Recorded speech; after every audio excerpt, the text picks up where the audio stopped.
The Russian Sphinx by Claude Bragdon. Published 1910.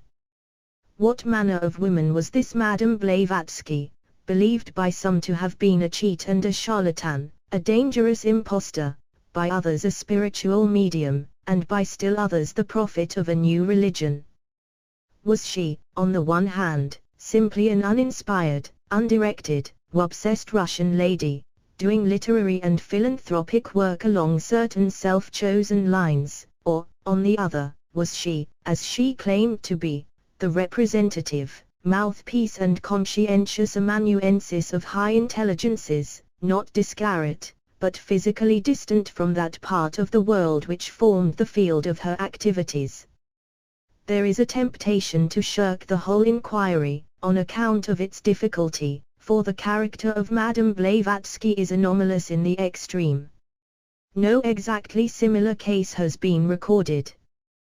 The two poles of her nature appeared to be as far apart as the stars. It is incontrovertible that she had a violent and ill-controlled temper, was often harsh, often hasty, often profane, that she overindulged a capricious and somewhat gross appetite. It is equally incontrovertible that she was chaste, generous, forgiving, amusing, lovable, that she sacrificed her station, her patrimony, her ease, her honor, her wealth, her life itself, for a high and noble cause. Colonel Olcott says, with ordinary persons like myself and her other intimate associates, I should not say that she was either loyal or staunch, they were but as pawns in a game of chess, but she was loyal to the last degree to her aunt, and her other relatives, and for the invisible masters she would have died 20 deaths although she was a superb musician, having been a pupil of Moscheles, and having performed at a concert with Madame Clara Schumann. She had no eye for colors and proportions and so little of that innate aesthetic sense which makes a woman dress herself becomingly that only the compelling power of her eyes, the exquisite beauty of her hands, the indefinable, yet ineffaceable stamp of high birth, saved her from the ridicule of the unthinking.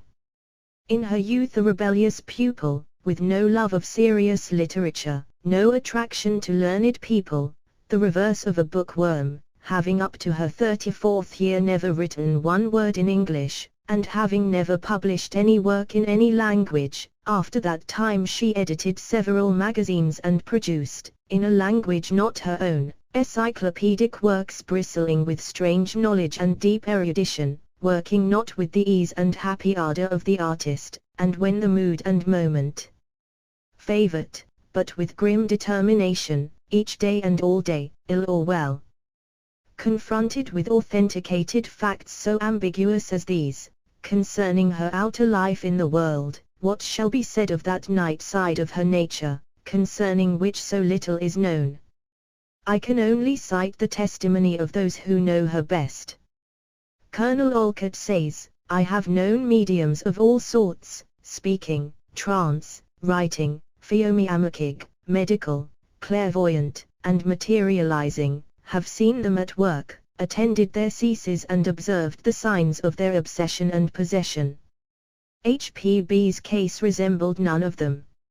Nearly all they did she could do, but at her own will and pleasure, by day or by night, without forming circles, choosing the witnesses, or imposing the usual conditions.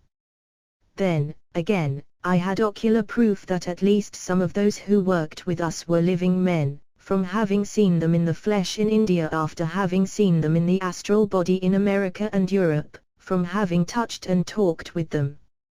Instead of telling me that they were spirits, they told me that they were as much alive as myself, and that each of them had his own peculiarities and capabilities, in short, his complete individuality. They told me that what they had attained to, I should, one day, myself acquire. How soon, would depend entirely upon myself, and that I might anticipate nothing whatever from favor, but, like them, must gain every step, every inch of progress by my own exertions. The Countess of Wachtmeister, in that long night vigil which has been described, mused thus over the woman beside whose bed she watched, none of those who knew her really understood her.